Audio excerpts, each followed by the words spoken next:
Assalamualaikum warahmatullahi wabarakatuh. Salam sejahtera yang terhormat Bapak C. Gunawan selaku dosen pengampun dari mata kuliah Pengantar Administrasi Bisnis dan teman-teman yang saya banggakan. Di sini saya akan menjelaskan tentang dimensi-dimensi ilmu administrasi dan perbedaan antara administrasi, manajemen, dan organisasi. Dimensi ilmu administrasi suatu perspektif. Satu, secara konsepsional atau materi pokok. Menurut perspektif yang digunakan oleh para siswa, administrasi, organisasi, dan manajemen dianggap sebagai ciri dan inti studi administrasi.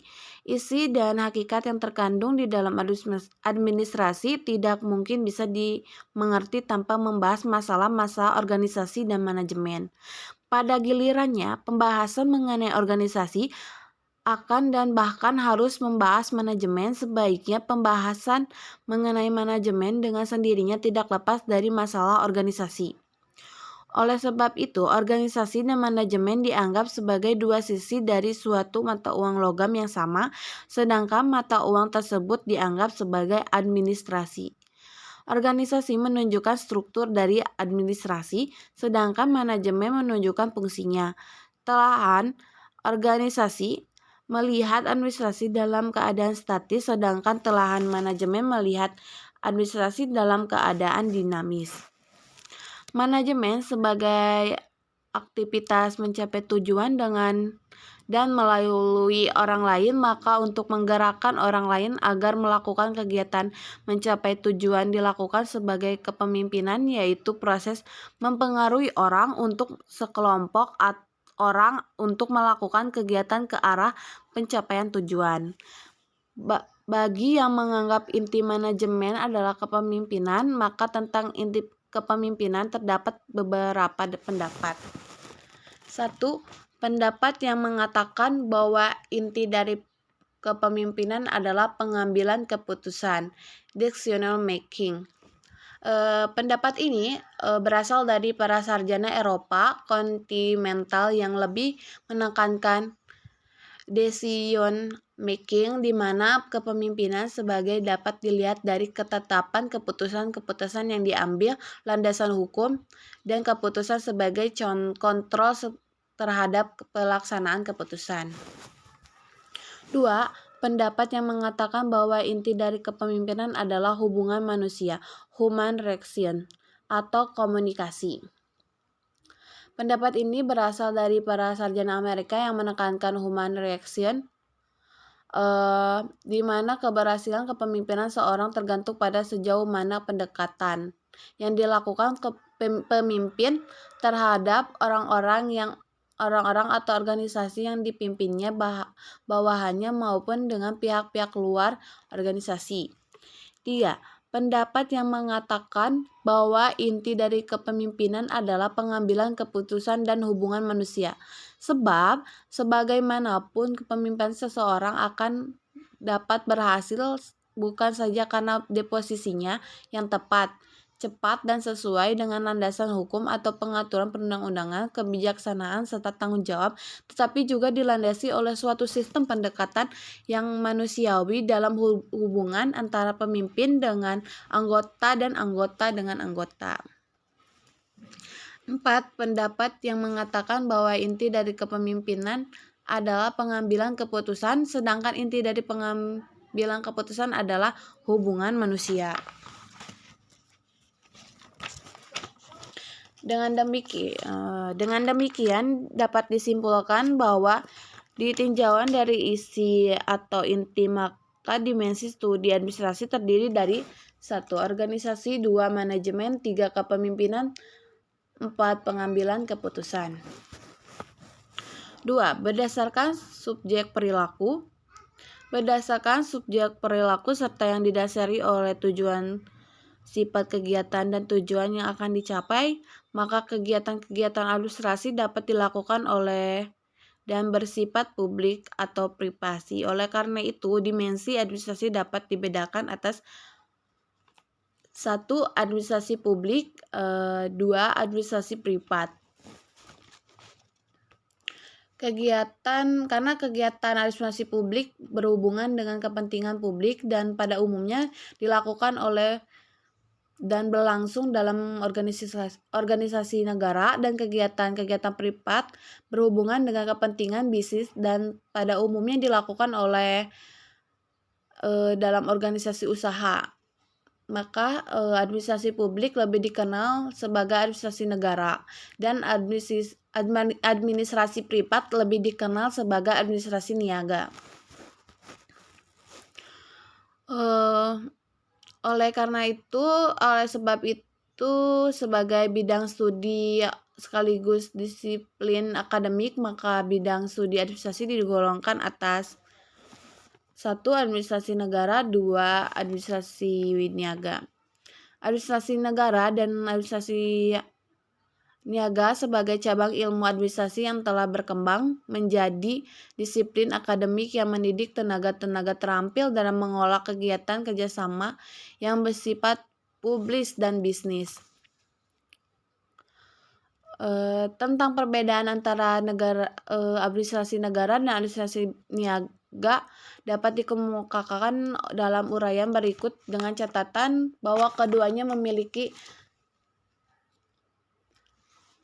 konsep dasar yang sama dari induknya. Nah, di sini ada perbedaan antara administrasi negara dan dengan administrasi niaga juga telah dari beberapa faktor lainnya. 1. Faktor tujuan. Faktor tujuan negara adalah memberikan pelayanan publik bagi seluruh anggota masyarakat. 2. Faktor motif. Pemberian pelayanan administrasi negara tidak berkembang masalah untung atau rugi secara ekonomis kecuali mungkin oleh perkembangan politis. 3. Faktor proses dan sistem kerja. Dalam pelaksanaan sistem kerja administrasi negara lebih mengutamakan prosedur berdasarkan peraturan perundang-undangan dan bersifat biurokratis. Sementara sistem kerja administrasi niaga tidak terlalu terikat prosedur-prosedur dan aturan-aturan yang berlaku, tapi lebih mengutamakan sistem kerja praktis dan pragmatis yang dapat memajukan serta menguntungkan organisasi usaha. 4. Faktor wilayah jurisdiksi. Faktor wilayah jurisdiksi. Kegiatan administrasi negara mempunyai batasan-batasan tertentu sesuai dengan wilayah negara, sedangkan wilayah yurisdiksi administrasi niaga tidak memiliki batasan. 5. Faktor orientasi kebijaksanaan. Kebijaksanaan politik administrasi negara diorientasikan untuk membina rakyat menjadi warga negara yang baik serta menciptakan stabilitas politik, ekonomi, kebijaksanaan politik. Sedangkan administrasi niaga dimaksud untuk membina dan mempengaruhi rakyat agar menjadi konsumen yang baik serta menciptakan stabilitas organisasi usaha dan stabilitas pasar yang dapat menguntungkan. 6. Faktor modal. Faktor administrasi modal dalam administrasi negara adalah segala sesuatu yang berada di dalam negeri atau dimiliki oleh negeri. Sebaiknya modal bagi administrasi niaga berasal dari dan dimiliki oleh sekelompok kecil orang-orang disebut pemilik modal yang dan sangat menentukan bagi kelangsungan kegiatan administrasi niaga. 7. Faktor kepegawaian. Status pegawaian administrasi negara yang disebut sebagai negeri didasari atas peraturan perundang-undangan negara, sedangkan administrasi niaga dapat menerima dan mengeluarkan pegawai sesuai dengan kebijakan pemimpin. 4. Sumber kekuasaan. Sumber kekuasaan administrasi negara berasal dari rakyat dan ditetapkan dalam peraturan perundang-undangan, sedangkan penguasaan administrasi niaga bergantung pada ditentukan oleh besarnya pemilik modal. 9. Jangkauan otoritas. Administrasi negara dapat mengatur atau memerintah semua orang yang ada dalam wilayah kekuasaan, sedangkan administrasi niaga hanya mengatur sekelompok orang yang menjadi anggota organisasi usaha. 10. Lingkungan politik. Administrasi negara dipusatkan pada implementasi keputusan-keputusan yang dibuat dalam kerangka sistem politik, sedangkan administrasi niaga atau industri esensial pada prinsip maksimisasi profit dan tidak bertindak sebagai arbiter di antara konflik kepentingan sosial. 11. Biaya sosial. Administrasi negara membuat variasi keputusan dan dibandingkan dengan administrasi bisnis. Administrasi bisnis mengutamakan perhatian dengan pertanyaan pada financial cost dan value fit hanya dilihat dari hakikat finansial belakang.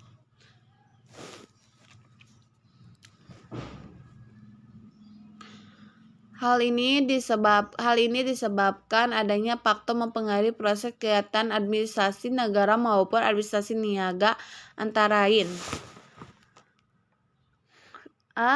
faktor internal yang dominan mempengaruhi adalah 1. Faktor manusia, 2. Faktor kapital. Faktor eksternal yang dominan mempengaruhi adalah 1. Sistem perekonomian, 2. Sistem hukum, 3. Sistem politik, 4. Sistem sosial budaya, 5. Sistem keagamaan dan etika, dan 6. Perkembangan teknologi. Manusia dan kapital sering juga disebut dengan instrumental input, sedangkan sistem perekonomian, sistem hukum, sistem politik, sistem sosial budaya, sistem keagamaan, dan perkembangan teknologi, serta faktor-faktor eksternal lainnya disebut dengan environmental input. 3. Berdasarkan pengolahan sumber daya. Jika dilihat cara pengolahan kegiatan kerjasama, maka administrasi yang terdapat di semua aktivitas kerjasama organisasional dapat dibedakan atas: 1. Administrasi personel, 2. Manajemen personil, 2. Manajemen perkantoran, 3. Manajemen keuangan. Khususnya dalam kegiatan administrasi niaga yang dilakukan oleh organisasi bisnis maka selain manajemen personel, manajemen perkantoran, dan manajemen keuangan masih dikemukakan: 1. Manajemen produksi, 2. Manajemen pemasaran, 3. Manajemen penjualan, 4. Manajemen pembelian, 5. Manajemen transportasi atau pengangkutan, 6. Manajemen pembekalan atau penggundangan. Di samping dimensi studi administrasi seperti dikemukakan di atas, kita telah mulai dikembangkan studi administrasi khusus dalam dimensi institusional dan fungsional adalah: 1. Administrasi pembangunan, 2. Administrasi pendidikan, 3. Administrasi perhotelan, 4. Administrasi kesehatan. Sekarang B. Pandangan tentang administrasi dan manajemen. Secara definitif dapat dikemukakan sebagai pandangan tentang administrasi dan manajemen sebagai berikut. 1. Oliver Sheldon dalam bukunya The Philosophy of Management dikutip dari J. E. Water 1956 membedakan administrasi dan manajemen. Dia mengatakan administrasi adalah fungsi dalam industri yang berhubungan dengan penentuan kebijakan perusahaan, kondisi keuangan, produksi, dan industri, menentukan arah atau pedoman organisasi, dan pengawasan pokok daripada eksekutif pimpinan. Sedangkan manajemen adalah fungsi dalam industri yang berhubungan dengan pelaksanaan kebijakan dalam batasan-batasan yang telah ditetapkan dalam administrasi dan penggunaan organisasi untuk tujuan-tujuan tertentu sebagaimana ditetapkan sebelumnya. 2. Albert Lewalski pada tahun 1960 mengatakan administrasi digunakan dalam arti luas meliputi organisasi dan manajemen. Manajemen adalah kemampuan memimpin, memberi petunjuk, dan membimbing suatu organisasi dalam mencapai suatu tujuan yang telah ditentukan terlebih dahulu. 3. Dinok and Kelling pada tahun 1960 tidak membedakan administrasi dan manajemen dengan mengatakan administrasi atau manajemen adalah pendekatan yang direncanakan terhadap pemecahan sebagai macam masalah dalam semua aktivitas kelompok atau individu baik yang bersifat politik maupun privasi atau swasta. Dari berbagai pendapat di atas dapat disimpulkan sebagai pandangan tentang administrasi dan manajemen, yaitu A. Yang memandang lebih luas dari manajemen, artinya aktivitas-aktivitas manajemen terdapat dalam dan ditentukan oleh aktivitas-aktivitas administrasi. Dengan kata lain, aktivitas manajemen bergantung pada pelaksanaan dari apa yang sudah ditetapkan oleh administrasi. B. Pandangan yang menganggap bahwa manajemen lebih luas dari administrasi. Pandangan ini bertolak belakang dari pemikiran atas pengertian administrasi hanya yang berhubungan dengan kegiatan ketatausahaan yang sesungguhnya hanyalah merupakan pengertian administrasi yang sangat sempit. 3. Kesamaan sifat. 1. Baik administrasi maupun manajemen memiliki sifat seni, ilmu sebagai disiplin akademik dan sama-sama berkembang ke arah sebagai profesi.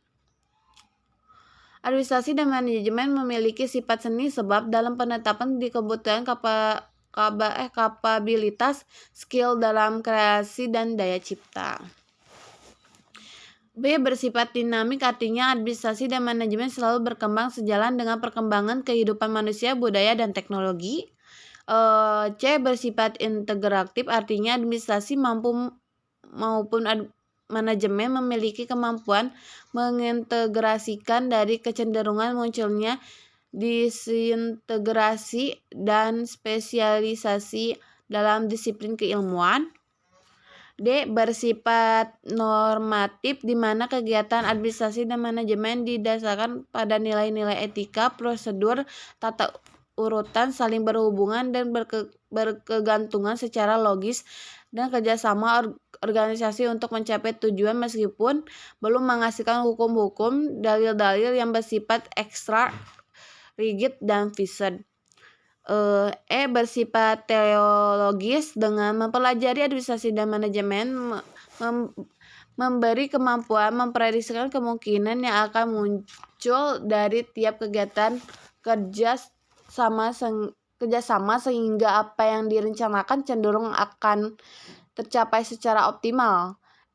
F. Terakhir, bersifat generik, artinya proses yang universal dalam semua aktivitas yang terorganisasikan. 4. Kesamaan prinsip, yaitu efisien dan efektivitas usaha kegiatan kerjasama dalam mencapai tujuan. 5. Kesamaan ciri atau karakteristik yang antara lainnya adanya A. Sekelompok orang. B. Kerjasama atas dasar pembagian kerja. C. Berlangsung dalam organisasi. D. Tujuan. Nomor 6. Kesamaan sarana baik administrasi maupun manajemen dalam berbagai konsep menggunakan sarana-sarana seperti orang-orang, metode, uang, peralatan, mesin, serta organisasi sebagai wadah berlangsungnya kegiatan mencapai tujuan. 7. Kesamaan fungsi administrasi dan manajemen dalam mencapai tujuan berlangsung dalam proses kegiatan melalui pelaksanaan fungsi yang terdiri dari perencanaan, perorganisasian, penggerakan, dan pengawasan. C. Perbedaan administrasi, manajemen, dan organisasi. Persamaan dan perbedaan antara organisasi, administrasi, dan manajemen. Persamaannya, organisasi, administrasi, dan manajemen berada dalam suatu proses atau siklus suatu kumpulan orang-orang atau kelompok-kelompok yang berada dalam organisasi, dan ketiganya mempunyai arti dan peran yang berbeda tetapi saling berkaitan. Jika salah satu proses tidak terpenuhi dengan baik, administrasi atau manajemennya, maka organisasi itu tidak berhasil dan tidak bisa disebut sebagai organisasi. Perbedaannya, organisasi itu alat atau bentuk atau susunan tertentu yang menjalankan suatu fungsi atau maksud tertentu atau tujuan, sedangkan administrasi adalah cara atau sarana untuk menggerakkan organisasi searah pada formulasi tujuan, masalah terkait nilai dan komponen manusia dalam organisasi serta berorientasi pada tujuan, sedangkan manajemen adalah sarana bagi organisasi mencapai tujuan dalam aspek yang lebih rutin, definitif, terprogram, cenderung pada metode kuantitatif dan bersifat teknis. Manajemen berorientasi pada cara mencapai tujuan. Terima kasih atas perhatiannya. Mohon maaf bila ada kekurangannya. Wassalamualaikum warahmatullahi wabarakatuh.